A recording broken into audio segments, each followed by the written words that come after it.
অভিনেতা প্রসেনজিৎ চ্যাটার্জির বাড়িতে গিয়ে তার সঙ্গে দেখা করে সংবর্ধনা জানালেন কেন্দ্রীয় প্রতিমন্ত্রী সুকান্ত মজুমদার। দীর্ঘদিন ধরে বাংলা সিনেমাতে কাজ করে আসছেন প্রসেনজিৎ চ্যাটার্জি। বাংলা সিনেমাতে দীর্ঘ অবদানের কথা মাথায় রেখে এবছরই পদ্মশ্রী সম্মানে ভূষিত করা হয় অভিনেতাকে।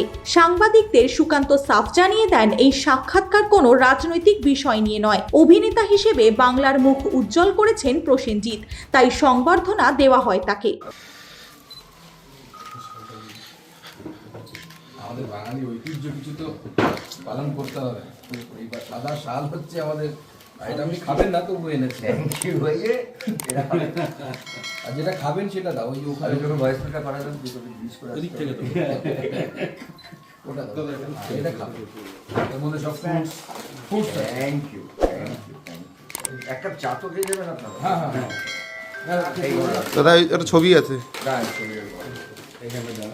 ওটার নিচে। হ্যাঁ হ্যাঁ